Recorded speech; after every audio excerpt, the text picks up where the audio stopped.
ಕರ್ತನ ನಮಗೆ ಸ್ತೋತ್ರವಾಗಲಿ. ತನ್ನ ತನ್ನ ವಾಕ್ಯಗಳ ಮಾತುಗಳು ಶಕ್ತಿ ಉಳ್ಳದಾಗಿ ನಮ್ಮ ಜೀವಿತವನ್ನ ಪ್ರತಿದಿನವೂ ಕಾದು ನಡೆಸುತ್ತಿರುವುದಕ್ಕಾಗಿ ಕರ್ತನಿಗೆ ಕೋಟಿ ಕೋಟಿ ಸ್ತೋತ್ರವಾಗಲಿ. ಈ ದಿನವೂ ಸಹ ಕರ್ತನ ಒಂದು ವಾಕ್ಯವನ್ನ ಹೇಳಿದ್ದಾರೆ. ಆ ವಾಕ್ಯವನ್ನು ಓದ್ಕೊಳ್ಳೋಣ. ನಮಗಾಗಿ ದೇವರೊಂದು ಈ ದಿನವೂ ಕರ್ತನು ನಮಗೆ ಒಂದು ವಾಕ್ಯವನ್ನ ವಾಗ್ದಾನವಾಗಿ ಕೊಟ್ಟಿದ್ದಾರೆ. ವಾಕ್ಯವನ್ನು ಓದ್ಕೊಳ್ಳೋಣ. ಆದಿಕಾಂಡ 15ನೇ ಅಧ್ಯಾಯದಲ್ಲಿ 1ನೇ ವಚನ. ಅಬ್ರಹಾಮನೇ, ಭಯಪಡಬೇಡ, ನಾನು ನಿನಗೆ ಗುರಾಣಿಯಾಗಿದ್ದೇನೆ, ನಿನಗೋಸ್ಕರ ಅತ್ಯಧಿಕ ಬಹುಮಾನವೂ ಇಟ್ಟಿದ್ದೇನೆ ಎಂಬುದೇ. ಅವನಿಗೆ ಒಂದು ಭಯ ಸ್ಟಾರ್ಟ್ ಆಗ್ತದೆ. ಆತನಿಗೆ ಒಂದು ಸಂತತಿ ಇಲ್ಲ, ಮಕ್ಕಳಿಲ್ಲ, ಆತನು ಬಾಧಿಸಲ್ಪಡ್ತಾ ಇದ್ದಾನೆ. ಏನ್ ಮಾಡೋದು ದೇವರೇ, ನನ್ ಹುಟ್ಟುವಂತ ಮಕ್ಕಳೇ ಇಲ್ವಲ್ಲ ಎಂಬುದಾಗಿ ಆತನು ಬಾಧಿಸಲ್ಪಡ್ತಾನೆ, ಚಿಂತನೆ ಮಾಡ್ತಾ ಇರ್ತಾನೆ. ಎಲ್ಲಿ ನಂಬಿಕೆ ಇರಲ್ವೋ, ಎಲ್ಲಿ ಚಿಂತನೆ ಬರ್ತದೋ ಅಲ್ಲಿ ಒಂದು ಭಯವೂ ಸಹ ಎಂಟ್ರಿ ಆಗ್ತದೆ.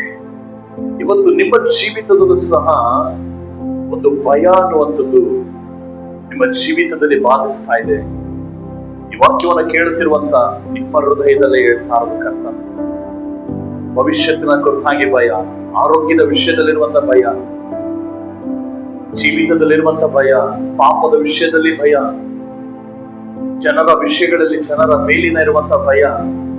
ಕರ್ತನು ಹೇಳ್ತಾ ಇದ್ದಾನೆ, ಮಗನೇ, ಮಗಳೇ, ಇವತ್ತು ನಿನಗೆ ಈ ಅಬ್ರಹಾಮನೇ ಎಂಬುದಾಗಿ ಇರುವಂತ ಜಾಗದಲ್ಲಿ ನಿನ್ನ ಹೆಸರನ್ನು ಹೇಳಿಕೊ, ನಿನ್ನ ಹೆಸರನ್ನ ನುಡಿ, ನಿನ್ನ ಹೆಸರನ್ನ ನುಡಿ. ಆ ಜಾಗದಲ್ಲಿ ಭಯಪಡಬೇಡ.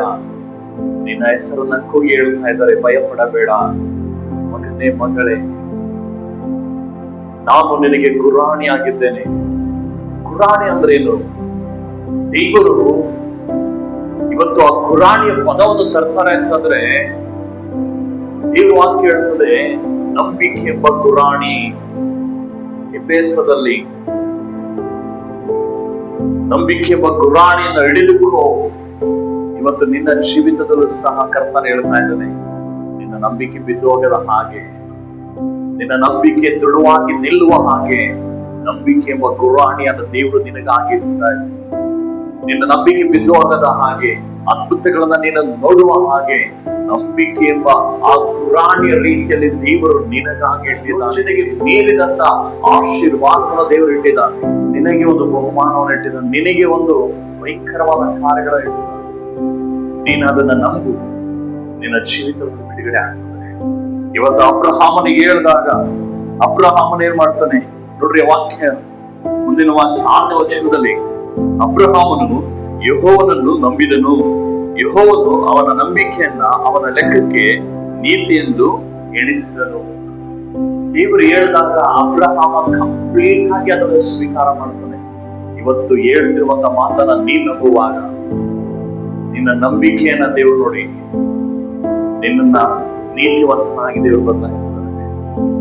ನಿನ್ನ ನಂಬಿಕೆ ನಿನ್ನ ಲೆಕ್ಕಕ್ಕೆ ಅದು ನೀತಿಯಾಗಿ ಬದಲಾಗ್ತದೆ. ಅಬ್ರಹಾಮನಿಗೆ ದೇವರು ಹೇಳಿದ ತಕ್ಷಣ ನಂಬುದ. ಇವತ್ತು ನಿನಗೂ ದೇವರು ಹೇಳಿದ್ದನ್ನ ನಂಬುವಾಗ ನಿನ್ನ ಲೈಫ್ ಅಲ್ಲಿ ದೊಡ್ಡ ನಂಬಲಿಕ್ಕೆ ಸಿದ್ಧವಾಗಿದ್ದೀರ.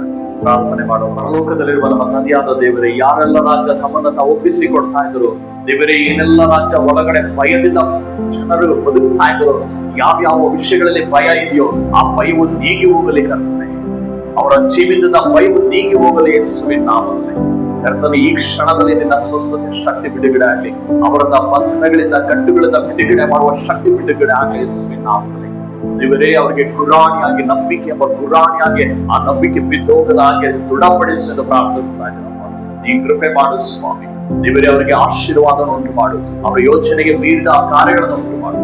ಹೀಗೆ ಮಾಡಿದಕ್ಕಾಗಿ ಒಂದನೇ ಯೇಸುವಿನ ನಾಮದ ತಂದೆ, ಆಮೆನ್.